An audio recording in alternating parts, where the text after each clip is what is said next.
The thunder of hooves echoed across the dusty Nevada plains as Victoria Harlow's captors dragged her mercilessly toward the waiting wagon.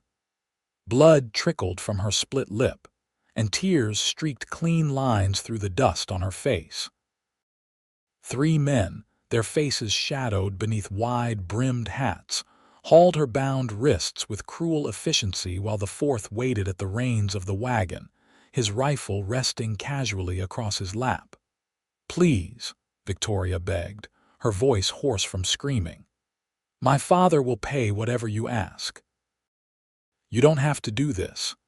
The largest of the men yanked her forward, causing her to stumble and fall to her knees on the hard, packed earth.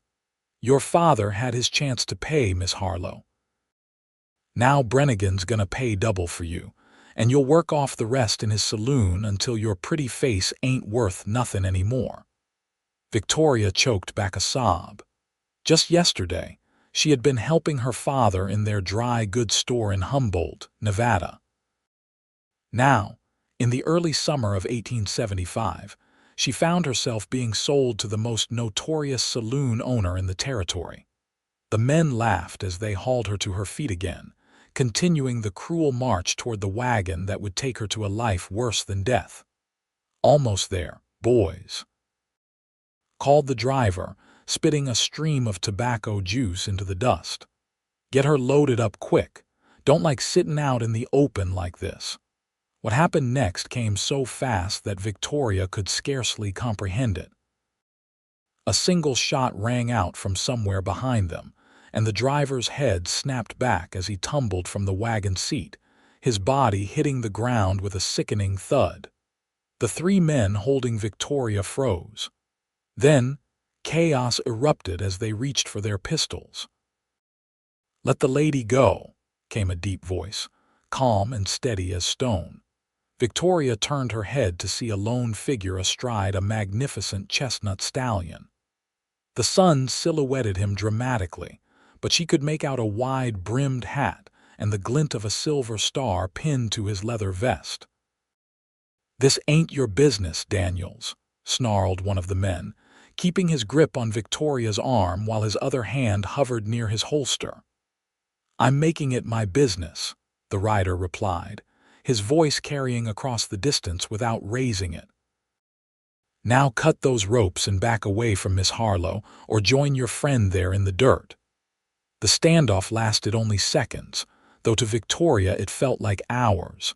Then the man holding her laughed nervously. "3 against 1, lawman. Even you can't beat those odds." The mysterious rescuer nudged his horse forward, the rifle in his hand steady and sure. "I've faced worse. Try me if you're feeling lucky." What followed was a blur of motion and sound. One of the men drew his pistol, but before he could aim, a shot from the rider's rifle sent him sprawling backward. The other two opened fire simultaneously, causing Victoria to drop to the ground for cover. The rider Daniels, they had called him, dismounted in a fluid motion, rolling behind a boulder as bullets kicked up dust around him. 2 more shots from his position, and another of Victoria's captors cried out, clutching his shoulder as he fell. The last man standing grabbed Victoria roughly, pulling her up against him as a shield. "Back off, Daniels. I'll kill her, I swear it."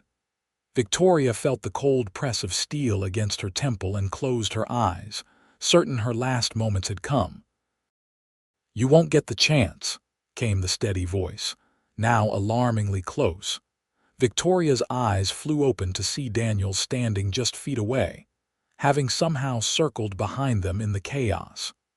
Before her captor could turn, the butt of Daniels' pistol came down hard on the man's head.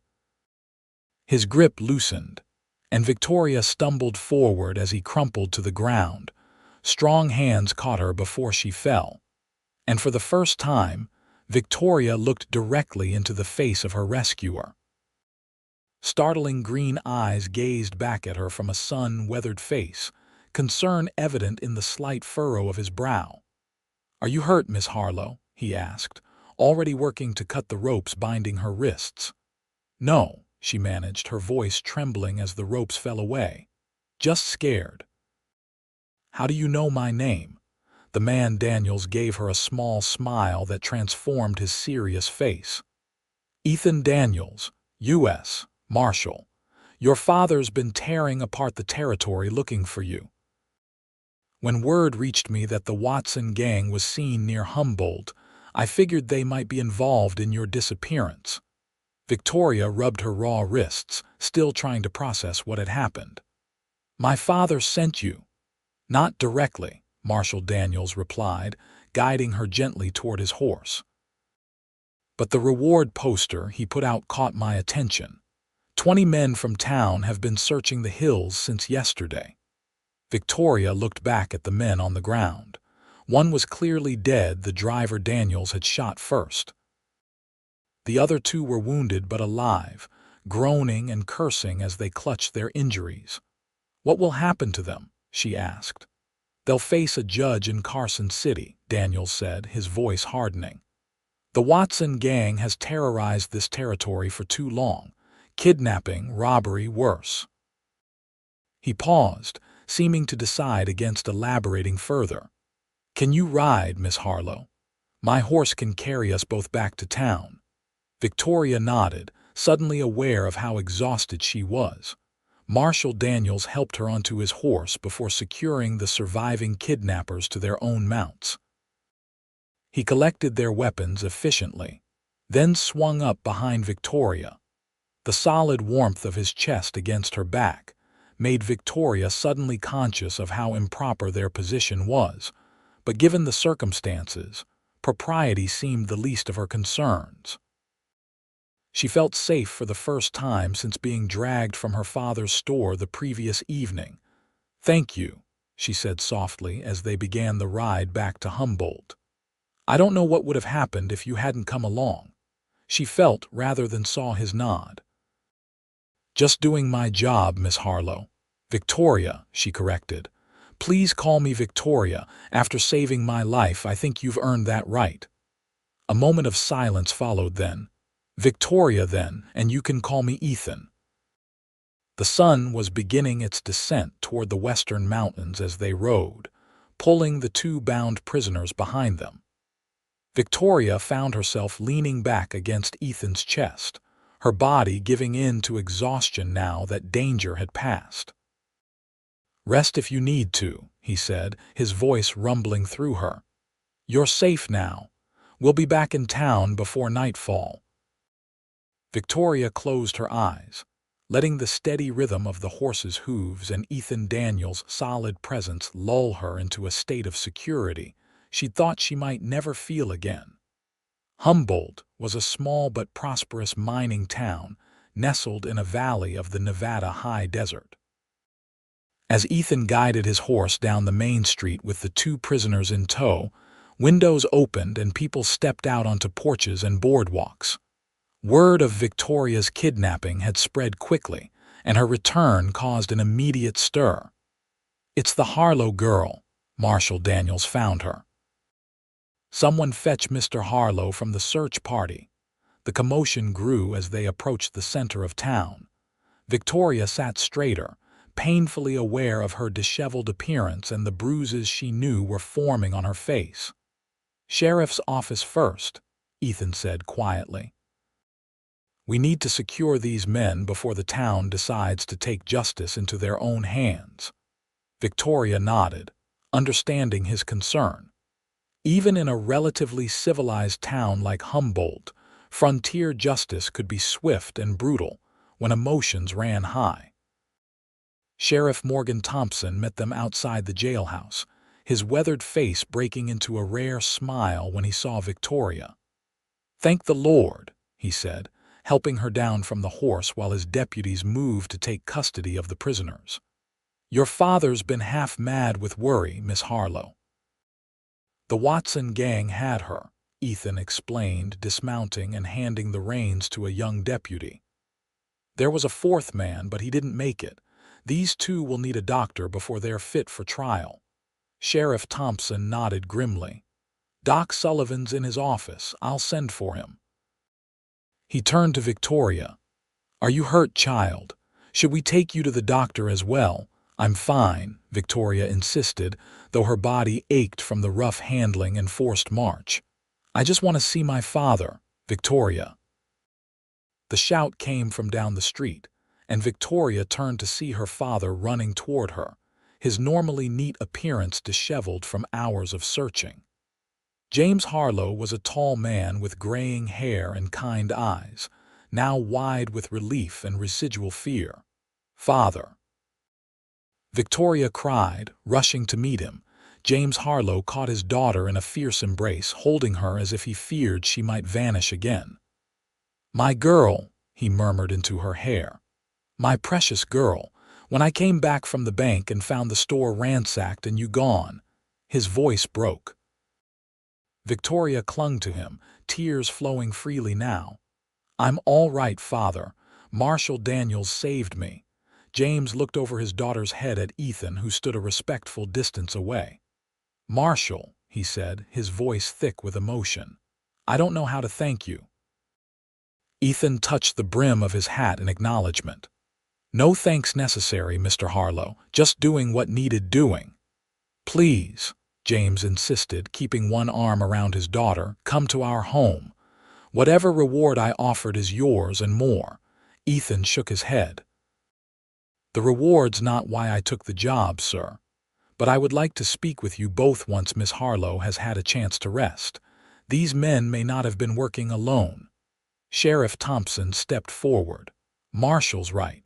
The Watson gang usually runs 5 or 6 deep. If there are others out there, they might not take kindly to their plans being disrupted." A shadow of fear crossed James Harlow's face. "You think they might come back for Victoria?" "It's a possibility we need to consider," Ethan said gravely.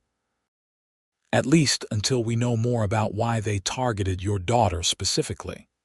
Victoria shuddered, remembering the kidnapper's words about someone named Brannigan paying for her. Her father tightened his arm around her protectively. "Then you'll stay with us, Marshall," James declared, in a tone that brooked no argument. "We have plenty of room, and I'd feel better knowing you were close by, at least until this matter is resolved." Ethan hesitated, looking from father to daughter. Victoria found herself hoping he would accept. Something about his steady presence made her feel secure in a way she couldn't quite explain. "Very well," Ethan finally agreed. "Let me help the sheriff secure these prisoners, and I'll join you shortly." As Victoria and her father walked toward their home at the edge of town, she couldn't help glancing back at the tall figure of Marshall Daniels. He stood conferring with Sheriff Thompson, his stance alert and watchful even in conversation. "He arrived yesterday," her father explained, noting her interest. "Asked a lot of questions about you and the store.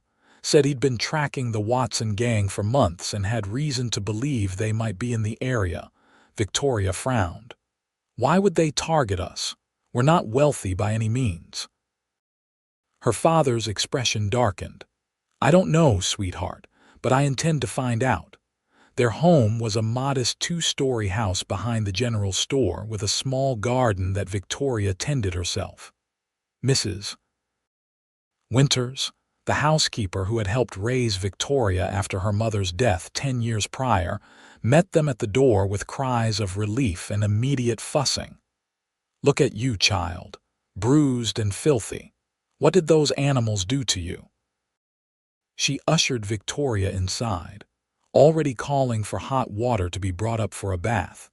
Victoria allowed herself to be led upstairs, suddenly overwhelmed by exhaustion and delayed shock. As Mrs. Winters helped her out of her torn and dirty dress, Victoria caught sight of herself in the mirror. A stranger looked back at her, a wild-haired young woman with a swollen lip, a bruised cheek, and eyes that seemed older than her 22 years. "It's over now," Mrs. Winters said gently, seeing Victoria's expression. "You're home safe." Victoria nodded, but couldn't shake the feeling that whatever had started with her kidnapping was far from over. After a long soak in the copper tub, Victoria dressed in a simple blue cotton dress and brushed her long chestnut hair until it shone. She still felt shaky, but was determined to present a composed appearance when she faced Marshal Daniels again. When she descended the stairs, she found her father and the marshal seated in the parlor, deep in conversation that halted abruptly at her appearance. Ethan rose immediately, and Victoria was struck again by his imposing height and the quiet authority he carried without effort. He had removed his hat and gun belt, and his dark hair was slightly damp, suggesting he too had taken the opportunity to freshen up.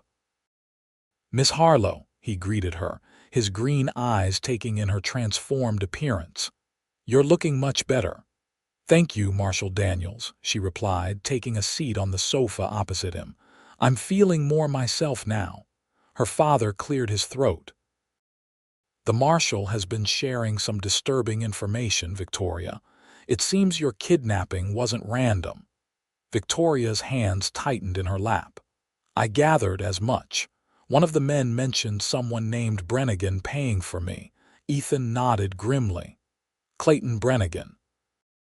He runs a string of saloons and brothels from Carson City to Elko.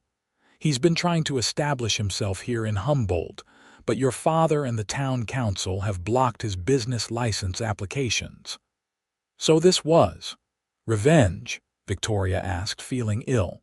"Partly," Ethan confirmed. "But Brannigan also has a reputation for acquiring attractive young women for his establishments by whatever means necessary." James Harlow's face flushed with anger. "That animal intended to force my daughter into prostitution to punish me for opposing his business interests." Ethan's expression was hard as flint.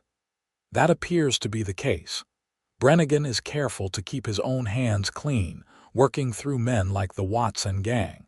But I've been building a case against him for months.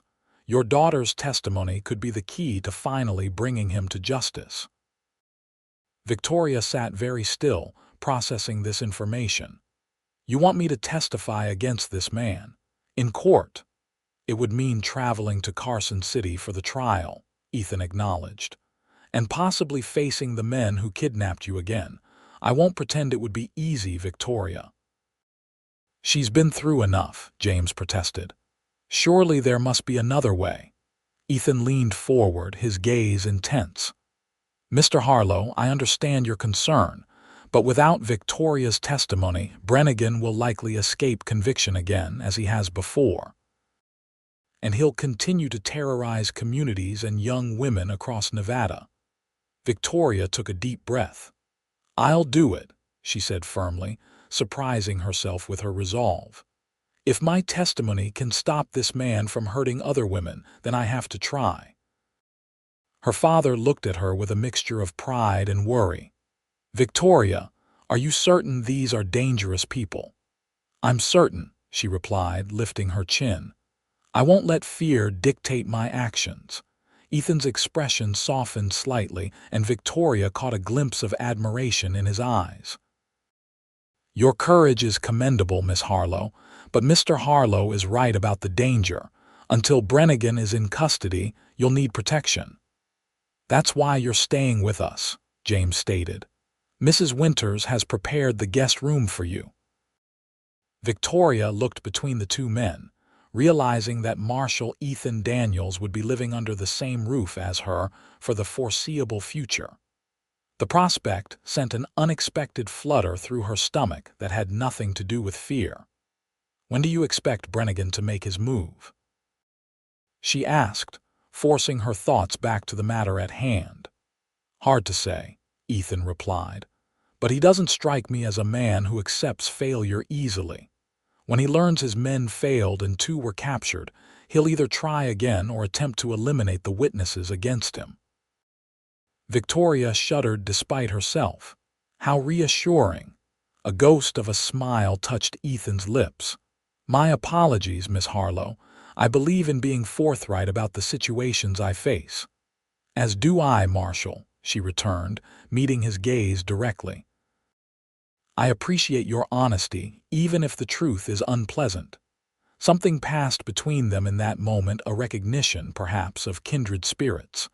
Victoria was the first to look away, aware of her father's observant presence. "Well," James said, rising from his chair, "Mrs. Winters will have dinner ready soon. Marshall, please make yourself at home. Our house is your house for as long as you're in Humboldt." "Much obliged, sir," Ethan responded, standing as well. "And please, if we're to be sharing quarters, I'd prefer you call me Ethan." "Ethan, then," James agreed. "And I'm James. No need for formalities under these circumstances." As they moved toward the dining room, Victoria found herself walking beside Ethan, acutely aware of his presence. For a lawman who had undoubtedly faced countless dangerous situations, he moved with remarkable grace, each step measured and deliberate. "May I ask how long you've been a U.S. Marshal?" Victoria inquired, genuinely curious about the man who had saved her life. "5 years as a marshal," he replied. "Before that, I was with the Texas Rangers for 3 years, and before that, I rode with the Union cavalry during the war." Victoria did a quick calculation in her head. "You must have been very young during the war." A shadow crossed his face. 17 when I enlisted. Old enough to fight, too young to understand what I was fighting for." He paused. "Or against." Victoria sensed there was much more to that story, but dinner was being served and the conversation naturally shifted to more general topics. Throughout the meal, she found herself stealing glances at Ethan. Intrigued by the contradictions, he embodied the hard-edged lawman with gentle manners, the gunfighter who quoted Shakespeare when Mrs. Winters mentioned her fondness for the theater. After dinner, as Mrs. Winters cleared the dishes, James excused himself to review the day's accounts from the store. Victoria rose to help with the cleaning, but Mrs. Winters shooed her away. "You've had quite enough excitement for one day, Miss Victoria. Go rest yourself in the parlor. Perhaps Marshal Daniels would enjoy some company." Victoria caught the knowing glint in the older woman's eye and felt a blush rising to her cheeks. Mrs. Winters had practically raised her after her mother died, and knew her better than anyone. The housekeeper had also made no secret of her opinion that, at 22, Victoria should be considering marriage rather than helping in her father's store. With no graceful way to refuse, Victoria returned to the parlor to find Ethan standing by the window, looking out at the darkening street with a vigilant gaze. "You expect trouble tonight?" she asked, coming to stand beside him. Ethan glanced down at her. "I don't expect it, but I never discount the possibility. It's how I've stayed alive this long." "It must be exhausting," Victoria observed, "always being on guard." "You get used to it," he replied with a slight shrug. "Eventually, it becomes second nature." Victoria studied his profile in the lamplight. Strong jaw, straight nose, eyes that seemed to miss nothing. Not conventionally handsome, perhaps, but striking in his intensity. "Have you always wanted to uphold the law?" she asked, genuinely interested in what drove this man. Ethan was quiet for a moment. "I've always believed in justice," he finally said. "Not always the law, but justice. Sometimes they're the same thing, sometimes they're not." "And when they're not," Victoria pressed. His eyes met hers, surprisingly candid. "Then a man has to decide which master he serves." "For me, it's justice, every time." Victoria nodded, understanding better now why he had pursued Brannigan so relentlessly. "Is that why you've devoted so much time to catching this man?" "Because justice demands it." "Partly," Ethan admitted. He seemed to debate whether to continue, then made his decision. "My younger sister was taken by men like Brannigan's. She was 19. I was away fighting in the war by the time I made it home and tracked her down." He stopped, his jaw tightening. "I was too late." She'd taken her own life rather than continue living as she was forced to. Victoria gasped softly. instinctively reaching out to touch his arm. "I'm so sorry, Ethan. I didn't mean to pry into painful memories." He looked down at her hand on his arm, then back to her face. "You didn't pry. And it was a long time ago. But men like Brannigan continue their evil work, and too often the law can't or won't stop them." "But you will," Victoria stated, not a question but a certainty. "Yes," he said simply. "I will." The intensity of the moment stretched between them, neither moving away. Victoria became acutely aware of how close they stood, how improper it would seem to anyone walking in. Yet she couldn't bring herself to step back.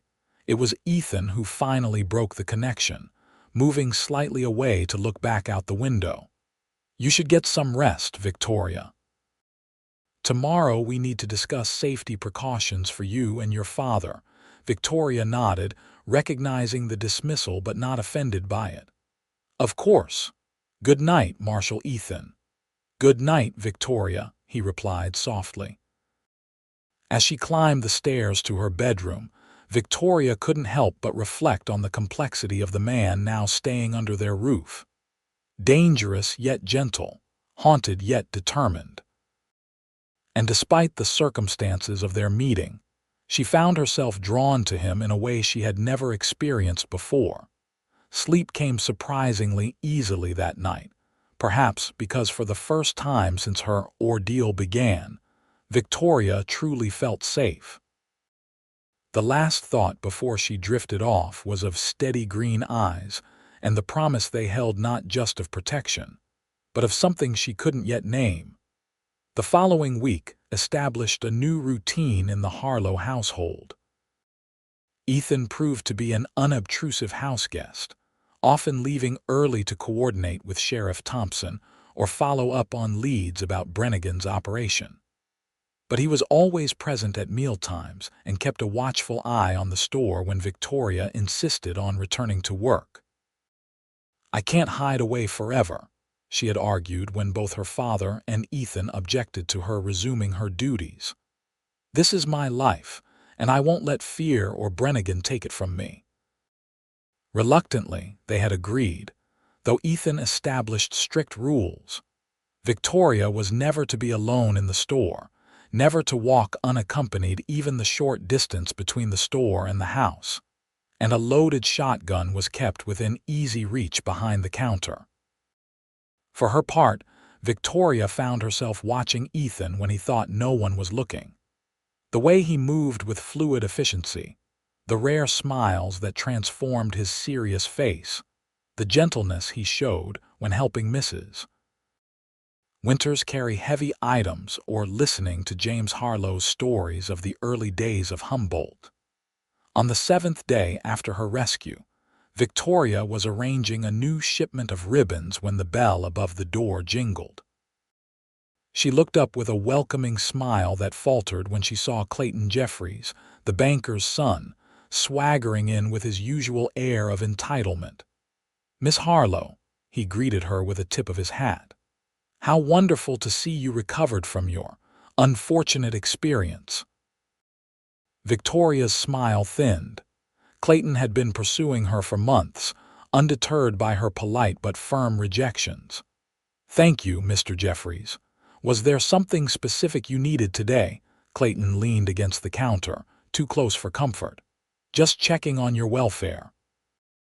Father says your store loan payment is due next week. I'd be happy to discuss alternative arrangements if finances are tight." The implication was clear, and Victoria felt her temper rising. "Our finances are perfectly in order, Mr. Jeffries. And I believe your father prefers to handle business matters directly with mine." Clayton's smile didn't waver. "Of course. But you must admit, Victoria, that a woman alone is vulnerable in these times. Your recent trouble proves that. A husband with means and position would provide security that a shopkeeper's daughter otherwise lacks." Before Victoria could formulate a suitably scathing response, a shadow fell across the counter. She looked up to see Ethan standing behind Clayton, his expression cold. "Miss Harlow isn't alone, Mr. Jeffries," Ethan said quietly. "And I believe she's made her position clear regarding your propositions." Clayton straightened, turning to face Ethan with poorly disguised animosity. "Marshal Daniels, I didn't realize you'd appointed yourself Miss Harlow's personal guardian." U.S. Marshal Service takes witness protection very seriously, Ethan replied evenly. "Now, unless you have actual business here, I suggest you move along." Clayton's face flushed with anger, but he was smart enough to recognize the steel beneath Ethan's calm exterior. "Another time, perhaps," he said to Victoria, tipping his hat again before striding out of the store. When he was gone, Victoria let out a breath she hadn't realized she was holding. "Thank you. Clayton Jeffries has been a thorn in my side for months." Ethan's expression softened slightly. "He seemed quite insistent. Has he bothered you before?" Victoria sighed, returning to her ribbon arrangement.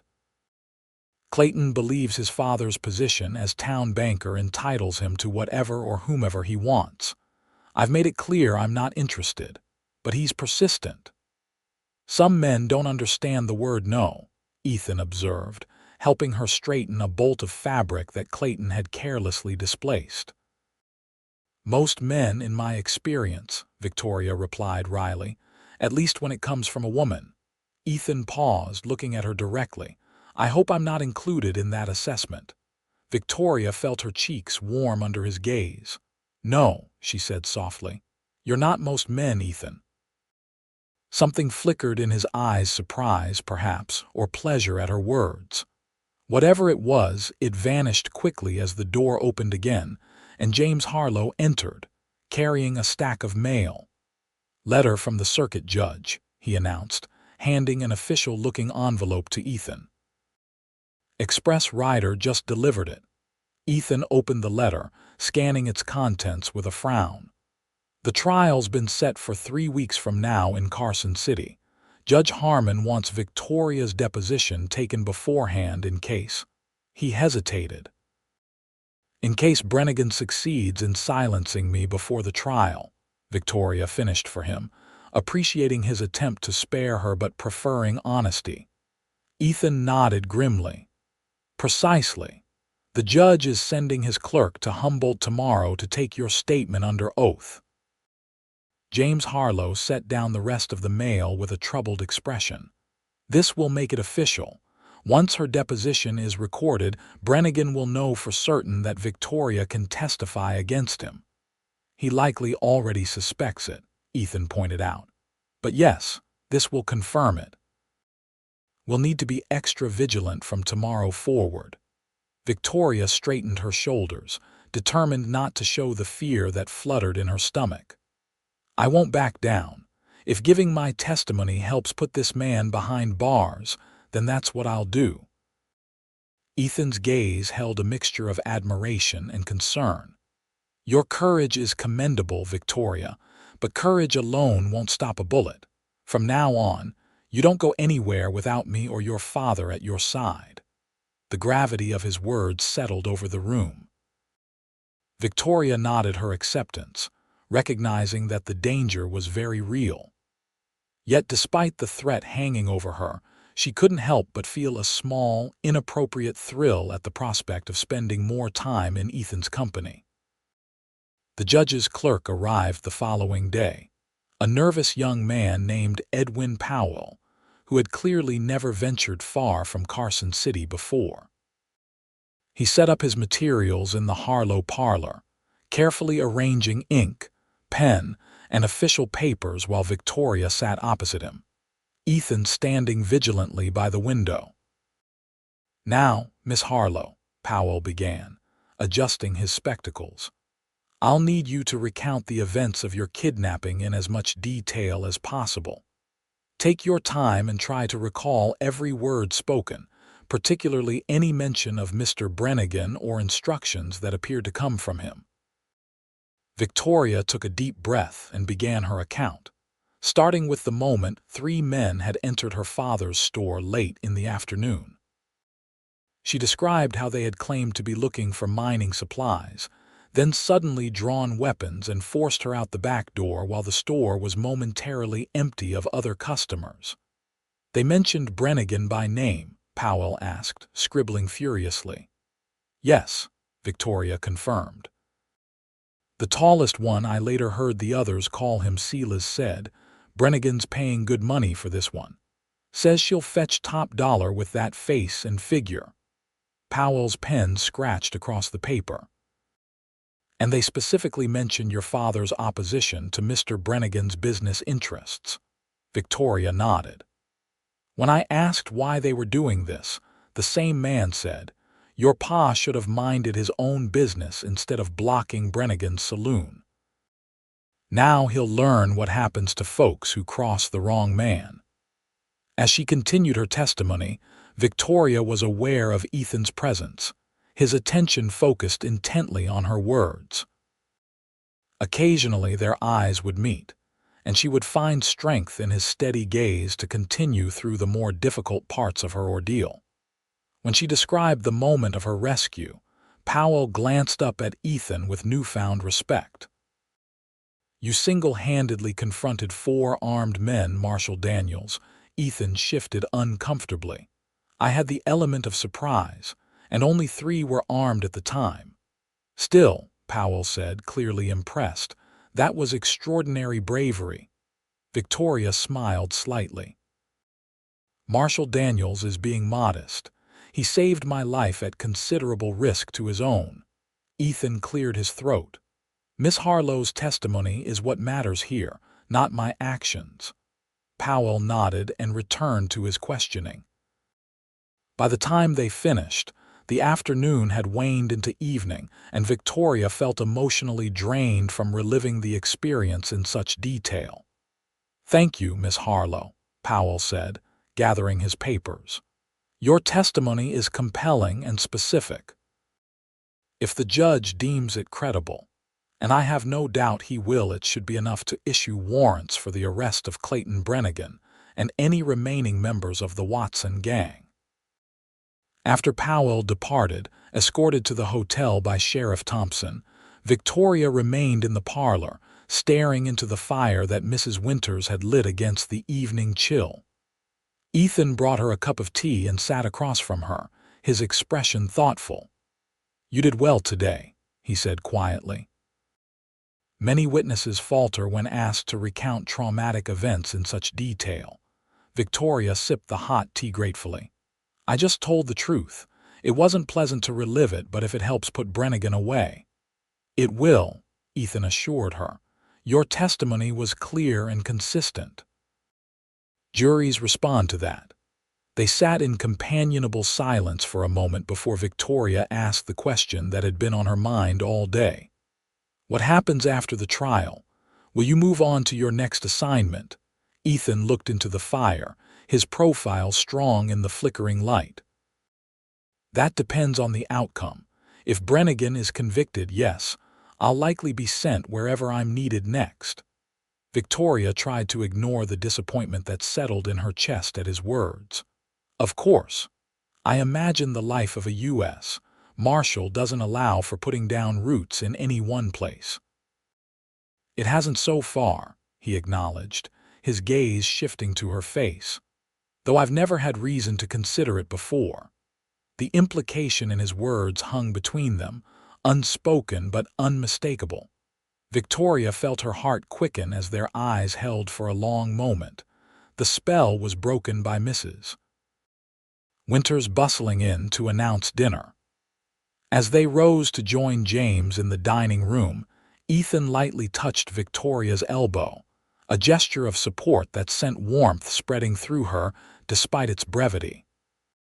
Over the next few days, tension in Humboldt rose as word spread of Victoria's official deposition against Brannigan. Sheriff Thompson increased patrols around town, and several local men volunteered to keep watch at night, forming an impromptu citizens' guard. On the 4th night after Powell's visit, Victoria was awakened just past midnight by urgent voices downstairs. Pulling on a robe over her nightgown, she crept to the top of the stairs to listen. "Riding into town an hour ago," Sheriff Thompson was saying, his normally calm voice tense. My deputy spotted them at the south end. 5 men, heavily armed. Brannigan's men, came Ethan's voice, alert despite the late hour. Almost certainly. They checked into the Silverton Hotel under false names, but Jackson recognized 2 of them from wanted posters. They're known associates of Brannigan. Victoria's hand tightened on the banister. 5 men sent to silence her. The reality of the danger suddenly felt much more immediate. We need to move Victoria and her father somewhere safer, Ethan said decisively. They're too exposed here. Where do you suggest? Thompson asked. My jail's not secure enough against that many determined men, and there's no military outpost within 100 miles. There was a pause. Then Ethan spoke again, his voice lower. I have a place, a cabin in the hills about 15 miles west of here. It's remote, defensible, and known to very few people. Victoria leaned forward, straining to hear. How soon can you leave? Thompson asked. First light, Ethan replied. We'll need supplies. And I want to move under cover of darkness tomorrow evening, in case they're watching the roads out of town. I'll arrange for provisions to be ready before dawn, the sheriff promised.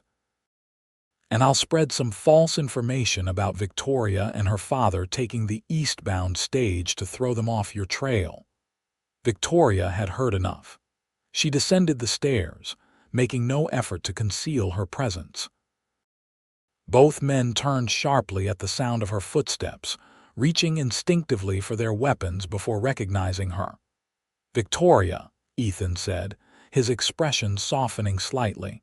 You should be asleep. Difficult to sleep when men are planning my fate without consulting me, she replied, drawing her robe more tightly around herself as she joined them in the parlor. If we're leaving for a cabin in the hills, I should be packing, not sleeping. Sheriff Thompson had the grace to look abashed, but Ethan met her gaze directly. You're right. We should have included you in the discussion, but the danger is real and immediate, Victoria. Brannigan's men are in town, and they're not here for the scenery.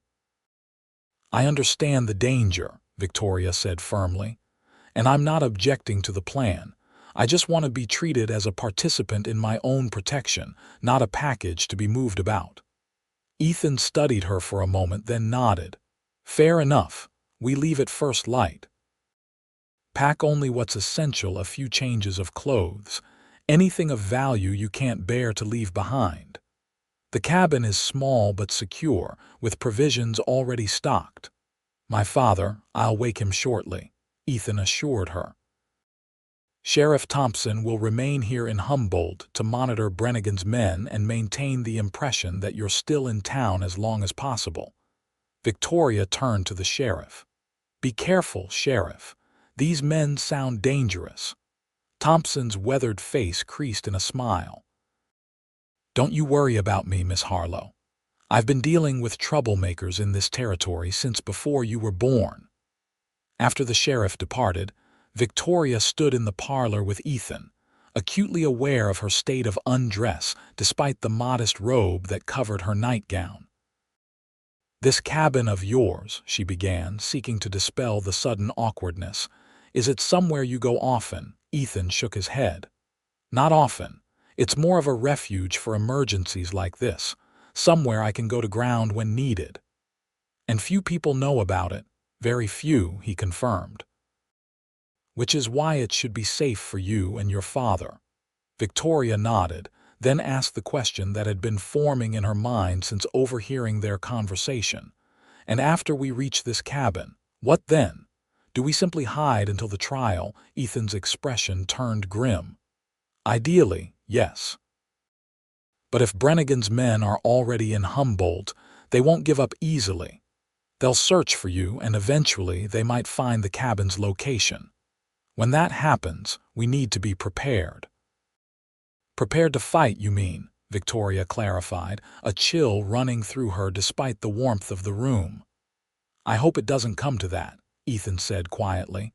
But yes, We need to be prepared for that possibility. Victoria straightened her shoulders. Then you should know I can shoot. My father taught me when I was 16.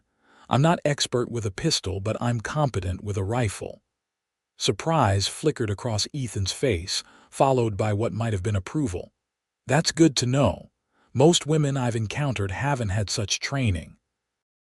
My father believed a woman on the frontier should be able to defend herself, Victoria explained. Especially after my mother died. He said he might not always be around to protect me. Ethan's gaze softened. Your father is a wise man. He glanced toward the stairs. I should wake him now. We have much to prepare before dawn. As Victoria turned to go back upstairs, Ethan spoke again. Victoria, she paused, looking back at him. I promise you I won't let any harm come to you or your father, whatever it takes. The intensity in his voice sent a shiver through her that had nothing to do with fear. I believe you, Ethan. Good night. Good night, Victoria. As she climbed the stairs, Victoria couldn't help but wonder what the coming days would bring. Hiding in a remote cabin with Ethan Daniels would mean close quarters and constant proximity, a prospect that both thrilled and terrified her for reasons that had little to do with the threat of Brannigan's men. Dawn broke cold and misty over Humboldt as Victoria, her father, and Ethan loaded supplies into a nondescript wagon. They worked quietly, trying not to draw attention to their preparations. Mrs. Winters hugged Victoria tightly before they departed, pressing a package of freshly baked bread into her hands. You be careful, child, the older woman whispered. And keep an eye on that marshal of yours. He looks at you like a man dying of thirst looks at water. Victoria blushed furiously. He's not my marshal, Mrs. Winters. The housekeeper merely patted her cheek with a knowing smile. If you say so, dear. Just remember what I taught you about men. They need a firm hand and a gentle heart. Victoria climbed into the wagon beside her father, her face still warm as Ethan took the reins. They set out on the main road heading east the opposite direction from their actual destination, in case anyone was watching. Sheriff Thompson had arranged for one of his deputies to meet them at a crossroads 5 miles out of town, where they would switch to horses and head into the hills. The journey was tense, with Ethan constantly scanning their surroundings for signs of pursuit. At the arranged meeting point, Deputy Collins was waiting with 3 saddled horses and a pack horse for their supplies. Any sign of trouble? Ethan asked as they quickly transferred their belongings. Collins shook his head. Road's been quiet all morning.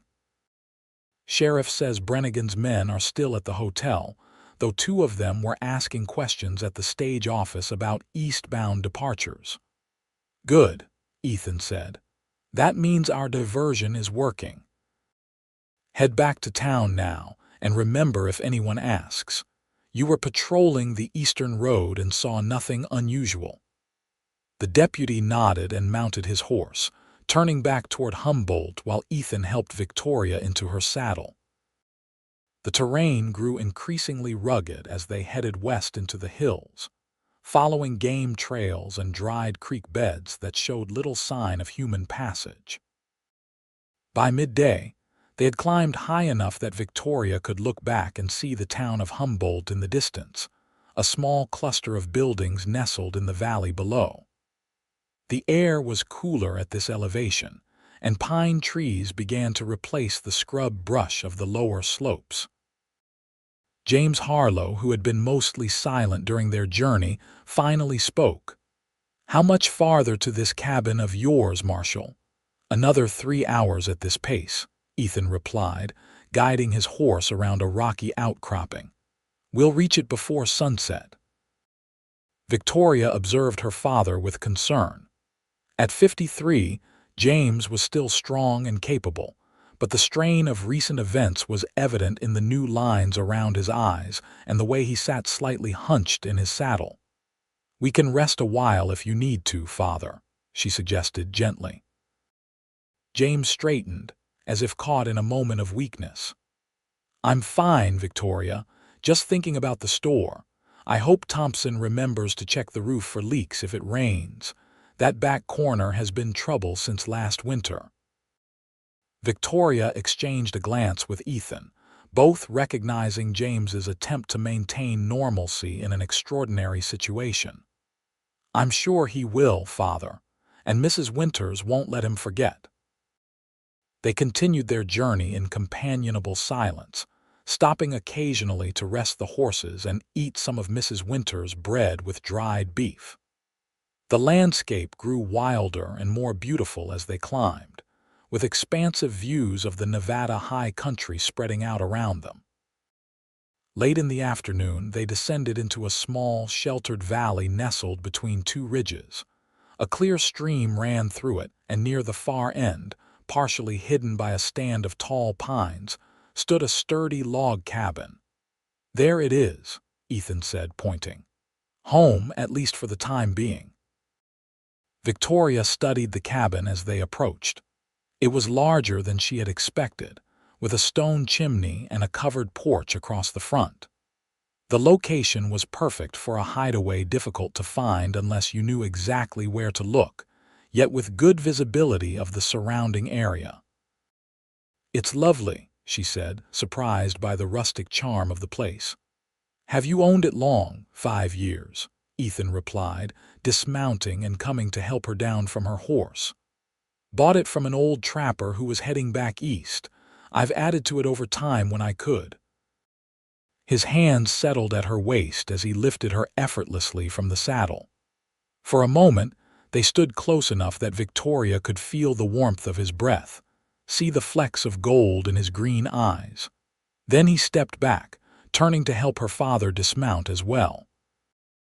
The interior of the cabin was simple but comfortable, with a large main room containing a stone fireplace, a solid wooden table with chairs, and several well-made pieces of furniture including a rocking chair and a small sofa covered with a woven blanket. A curtain separated this area from what appeared to be a sleeping area at the back. "It's not fancy," Ethan said, watching Victoria's inspection, "but it's secure. The walls are double-thick logs and there's only one door and 2 windows, both with sturdy shutters. A man would have a hard time forcing his way in if we don't want him to." James nodded approvingly. "You chose well, Marshall. Defensible position, water source nearby, hidden from casual observation. There's a small bedroom through that curtain," Ethan continued, gesturing. "Victoria can take that. Mr. Harlow, you can use the bed in the loft area up those stairs. I'll sleep down here by the fire." Victoria felt a pang of guilt at taking the most comfortable sleeping arrangement. "I don't mind the loft if Father would prefer the bedroom." James shook his head firmly. "Nonsense, Victoria. A lady needs her privacy. The loft will suit me fine." As they unpacked their supplies and settled into the cabin, Victoria found herself watching Ethan moving about the space. He seemed different here, more relaxed, as if the weight of his badge and responsibility eased slightly within these walls. He built a fire with practiced efficiency, checked and rechecked the security of the windows and door, and began preparing a simple meal from their provisions. "You seem at home here," Victoria observed, joining him at the small counter area where he was slicing dried meat and potatoes into a pot. "I suppose I am," he replied, his hands never pausing in their work. "This is the closest thing to a home I've had since before the war." "Yet you rarely visit," Ethan glanced at her. "The life I've chosen doesn't allow for much time in one place, and a solitary cabin in the mountains isn't much use to a man alone." There was something in his voice, a hint of loneliness, perhaps, that made Victoria's heart ache. She wanted to say more, to ask about the life he envisioned beyond chasing criminals, but her father joined them then, and the moment passed. After a satisfying meal of stew and the last of Mrs. Winters' bread, they sat around the fire as darkness settled over the valley. James, exhausted from the journey, soon excused himself to the loft, leaving Victoria and Ethan alone in the flickering firelight. "How long do you think we'll need to stay here?" Victoria asked, breaking the comfortable silence that had fallen between them. Ethan poked at the fire, sending sparks up the chimney. "Hard to say. The trial begins in just over 2 weeks. Ideally, we'd remain here until then, traveling to Carson City only when necessary." Victoria nodded, watching the play of light and shadow across his features. "And if Brannigan's men find us before then, they won't find it easy to reach us," Ethan assured her. "There's only one clear approach to the cabin, and I've set up signals that will alert us if anyone comes up the trail, if they do manage it." He paused. "Well, they'll find I'm not easily surprised." Victoria believed him. In the days she had known him, she had observed Ethan's constant vigilance, his awareness of his surroundings that seemed almost instinctive. It was a quality that had undoubtedly kept him alive through years of dangerous work. "Have you ever thought about what you might do when this is all over?" she asked, voicing the question that had been on her mind earlier. "After Brannigan is brought to justice." Ethan was silent for a long moment, staring into the flames. "I've been chasing justice for so long," he finally said, his voice low, "that I'm not sure I know how to do anything else. But lately—" He looked up, meeting her eyes. "Lately, I've been wondering if there might be more to life than hunting down the next outlaw." Victoria's breath caught at the intensity in his gaze. "What kind of more have you been considering?" Before he could answer, a sound outside the cabin made them both freeze, the snap of a twig, barely audible over the crackling of the fire. Ethan was on his feet instantly, his hand going to the pistol at his hip. "Stay down," he whispered, moving silently to the window and peering out through a small gap in the shutters. Victoria's heart pounded as she crouched lower in her chair. Had Brannigan's men found them already? It seemed impossible they could have been tracked so quickly. After a tense minute, Ethan's shoulders relaxed slightly. "A deer," he said, turning back to her with a reassuring smile. "Just a curious buck checking out his new neighbors." Victoria let out a shaky breath, pressing a hand to her racing heart. "You're certain?" "I can see him clearly in the moonlight," Ethan confirmed. "But this is a good reminder that we need to be vigilant even here." The moment of intimacy that had been building between them was broken, replaced by the stark reality of their situation. Victoria rose from her chair, suddenly aware of how late it had grown. "I should get some rest," she said. "It's been a long day." Ethan nodded, though something in his eyes suggested he was reluctant to end their conversation. "Of course.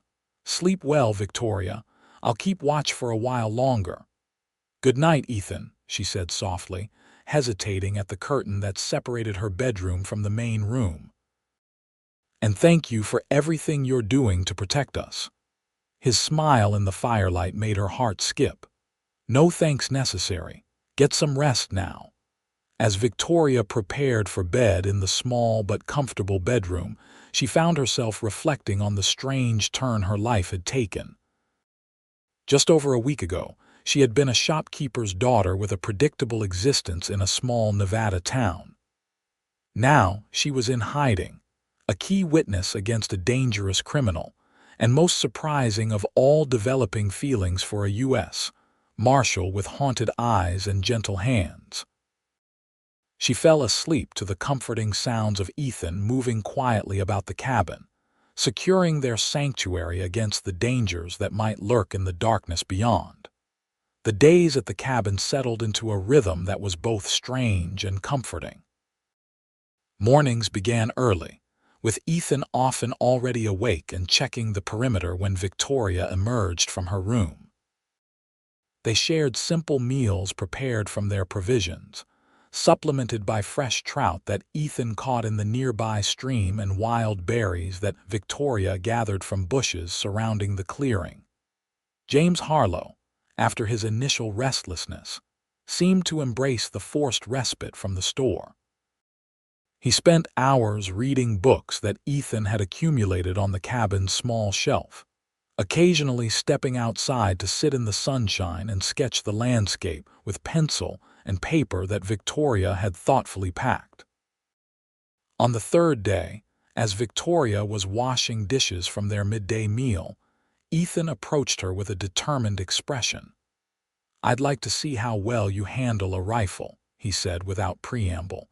"If Brannigan's men do find us, I need to know what you're capable of." Victoria dried her hands on a cloth, meeting his gaze steadily. "Now," he nodded, "your father's resting and the afternoon is clear. We can set up some targets at the far end of the meadow." They walked together to a flat area about 100 yards from the cabin. Ethan carried 2 rifles, his own Winchester, and a slightly smaller Remington that he handed to Victoria. "This has less kick than the Winchester," he explained. "Good for accuracy without wearing you out." Victoria took the rifle with confidence, checking the chamber and sighting mechanism as her father had taught her years ago. Ethan watched her hands move over the weapon with obvious approval. "You've handled firearms before," he observed. "I told you my father taught me," she reminded him, a small smile playing at her lips. "Did you think I was exaggerating?" "Not exaggerating," he clarified. "But there's a difference between being shown how to shoot and truly knowing a weapon." Victoria raised an eyebrow. "Set up your targets, Marshal Daniels, and I'll show you what I know." Ethan's mouth quirked in amusement as he placed several empty cans and bottles at varying distances along a fallen log. Then he stepped back, gesturing for Victoria to proceed. She took her position, lifted the rifle to her shoulder and took careful aim at the nearest target. The Remington cracked sharply and the can flew off the log. Without pausing, she shifted her aim to the next target, then the next, until 5 of the 7 objects had been hit. Lowering the rifle, she turned to find Ethan watching her with undisguised admiration. "Impressive," he said. "Your father taught you well." "He said I had a natural eye for it," Victoria replied, unable to keep the pride from her voice. "Though I missed 2. The farthest ones," Ethan noted. "That's more about practice than ability. A few adjustments to your stance would help with the distance shots." He moved behind her as she raised the rifle again, his hands gently correcting the position of her elbows and shoulders.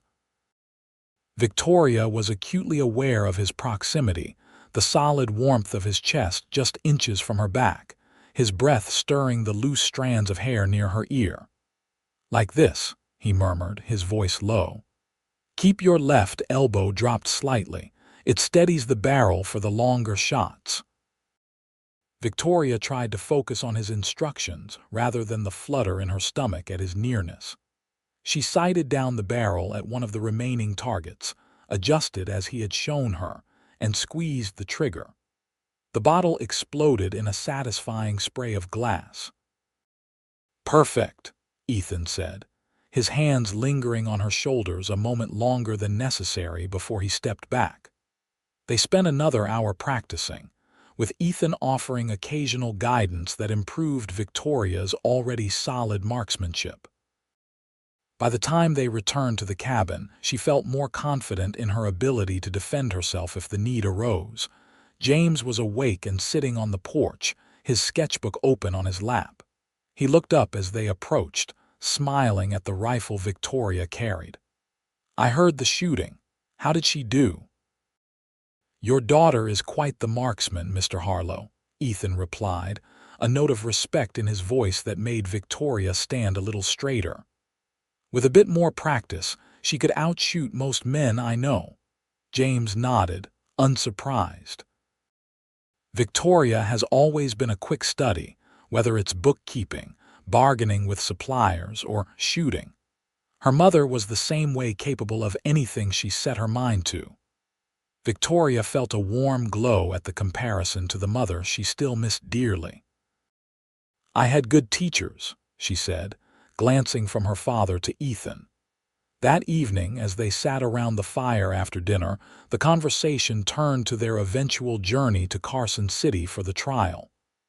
Ethan spread out a map on the table, tracing potential routes with his finger. "The most direct path would take us through Devil's Canyon," he explained, indicating a narrow passage between two mountain ranges. "But it's too easily ambushed. I'm thinking we take the longer route here, along the old mining trail. It adds half a day to the journey but offers better visibility and more escape routes if we run into trouble." James leaned over the map, studying it carefully. "What about crossing at Fenton's Bridge? That would cut some time off the northern route." Ethan shook his head. "Bridge was washed out in the spring floods. Won't be rebuilt until next year." As the men continued discussing logistics, Victoria found her attention drawn to Ethan's hands moving across the map, strong, capable hands that had saved her life, guided her aim with a rifle, and occasionally, when he thought no one was looking, sketched remarkably good likenesses of landscapes in a small journal he kept in his saddlebag. She had discovered this hidden talent 2 days earlier, when curiosity had prompted her to peek at the journal he had left on the porch. The pages held not only detailed maps and notes about various territories, but also beautiful drawings of mountains, rivers, and occasionally people's faces captured with surprising sensitivity by a man who presented such a hard exterior to the world. Victoria hadn't mentioned her discovery, sensing it was a private pursuit he might be embarrassed to have revealed. But the knowledge had added another layer to her understanding of Ethan Daniels' lawman, protector, and secret artist. "Victoria." Her father's voice brought her back to the present. "What do you think?" She blinked, realizing she had missed part of the conversation. "I'm sorry, what was the question?" James smiled knowingly.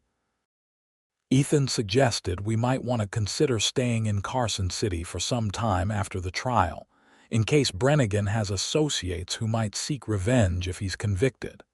I said we should return to Humboldt as soon as possible to reopen the store." Victoria considered the options. The store was their livelihood and their connection to the community they had helped build, but her father's safety came first. "Perhaps a compromise," she suggested. "We could return to Humboldt but arrange for additional security at the store and house for a while." Ethan nodded thoughtfully. "That's sensible. I could speak with the territorial governor about assigning a deputy marshal to Humboldt temporarily." "Would you not be returning with us?" Victoria asked, unable to keep a note of disappointment from her voice. Ethan's eyes met hers across the table. "That would depend on my next assignment, but I could certainly make the recommendation." The thought of Ethan leaving once the trial was over had been hovering in the back of Victoria's mind for days, but hearing it spoken aloud made it suddenly, painfully real. She had grown accustomed to his presence, to the sense of security he provided, and to something more, a connection that deepened with each passing day. "Well," James said, folding the map, "that's a bridge we'll cross when we come to it. For now, I think I'll turn in. These mountain nights make an old man sleepy." As James climbed the stairs to the loft, Victoria remained at the table, tracing the lines of the map with her fingertip. Ethan watched her for a moment before speaking. "You've been very brave through all of this," he said quietly.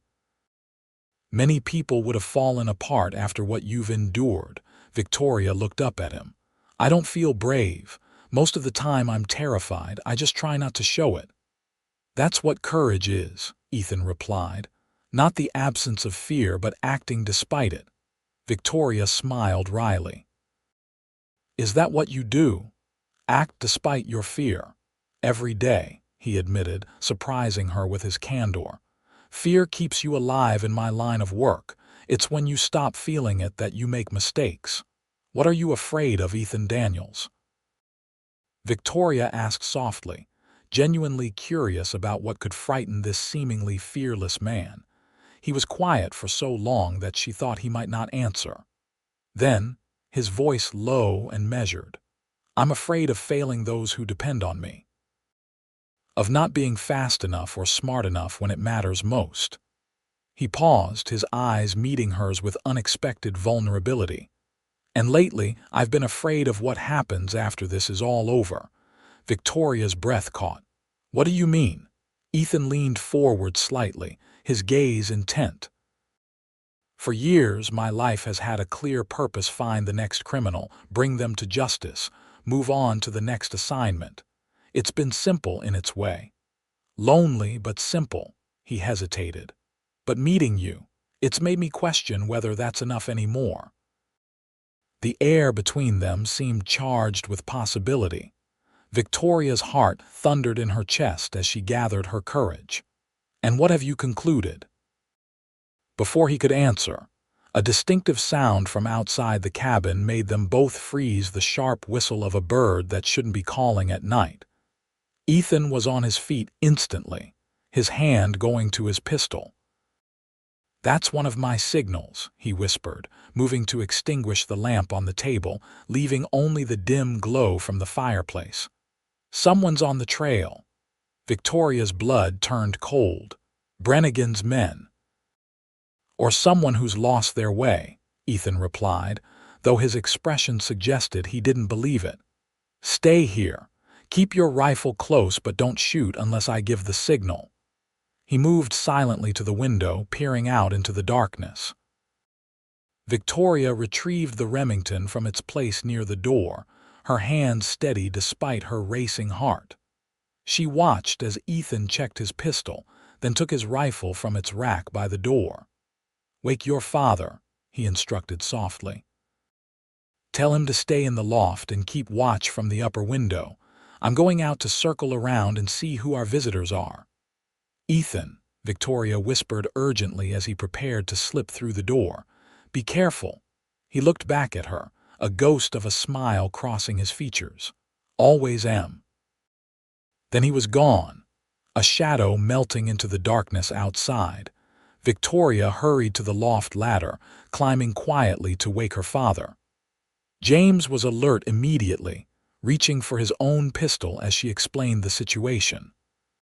He took up position at the small window in the loft that overlooked the approach to the cabin, while Victoria returned to the main room, her rifle ready as she positioned herself where she could see both the door and the main window. Minutes stretched into what felt like hours as she waited, straining to hear any sound from outside. The fire had burned down to glowing embers, leaving the cabin in near darkness, good for concealment, but making it difficult to see if anyone approached. When the door finally opened, Victoria nearly fired before recognizing Ethan's silhouette. He slipped inside, securing the door behind him before speaking. "3 riders," he reported in a low voice. "They've made camp about half a mile down the valley. They're trying to be stealthy, but they're not woodsmen. I got close enough to hear them talking." "Brannigan's men?" Victoria asked, already knowing the answer. Ethan nodded grimly. "They mentioned your name and the reward Brannigan's offering. They're not certain we're up here, but they're searching the likely hideouts in the area." James descended from the loft, his expression troubled. "How did they find this valley? I thought you said few people knew about this place." "They're working a grid search pattern," Ethan explained, checking every possible location within a certain radius of Humboldt. "They got lucky finding this valley, but they don't know about the cabin yet. It's well hidden from the main trail." "What do we do?" Victoria asked, keeping her voice calm despite the fear churning in her stomach. Ethan considered for a moment. "We have 2 options. We can try to slip away before dawn, taking a route they won't expect, or we can stay put and hope they move on without discovering us." "If we run, we risk being caught in the open," James observed. "But if we stay and they find the cabin, we'll be cornered," Ethan finished, "but with the defensive advantage." Victoria looked between them, then made her decision. I won't run anymore. They turn me into prey once. I won't let them do it again. If they find us, we'll be ready for them. Ethan's eyes met hers, and she saw something like pride in his gaze. Then we prepare for a fight and hope it doesn't come to that. First light is in 5 hours. That's when they're likely to resume their search. The next few hours passed in tense preparation. Ethan checked and rechecked their weapons, positioned furniture to provide cover if shooting started, and cached extra ammunition at strategic points around the cabin. Victoria and James filled every available container with water and moved food supplies to accessible locations. As the eastern sky began to lighten with the first hint of dawn, Ethan gathered them for final instructions. I'll be outside, keeping watch from the rocks above the cabin. I have the best chance of spotting them before they see us. Mr. Harlow, you take the loft position again. It gives you a good angle on the approach trail. Victoria, stay on the main floor away from the windows but where you can cover the door. He hesitated, then added, if shooting starts, don't expose yourself unnecessarily. One clean shot is worth more than 10 hasty ones. And if something happens to me, there's a hidden exit through the root cellar. The trapdoor is under the rug by the fireplace. It leads to a tunnel that comes out behind the ridge. Victoria wanted to protest, to insist that nothing would happen to him, but she nodded instead, understanding the necessity of his precautions. We'll be ready. As Ethan prepared to leave, he paused beside Victoria, his expression intense. About last night, what I started to say before we were interrupted. It can wait, Victoria said softly, though everything in her wanted to hear his words. Until after. Ethan nodded, his hand briefly touching hers. Until after, he agreed. Then he was gone, slipping out into the gray light of early morning. The wait that followed was excruciating. Victoria positioned herself as Ethan had instructed, the Remington across her lap as she sat in a chair angled to give her a clear view of the door while keeping her hidden from the windows. Above her, she could hear her father's occasional movement as he maintained his vigil from the loft. The sun had fully risen, painting the cabin with golden light through the cracks in the shutters, when a bird call sounded from outside, 3 short whistles followed by a longer one. Ethan's signal that someone was approaching. Victoria's grip tightened on her rifle. She looked up at the loft opening where her father nodded to indicate he had heard it too. They waited, every sense alert for further signs. Minutes passed.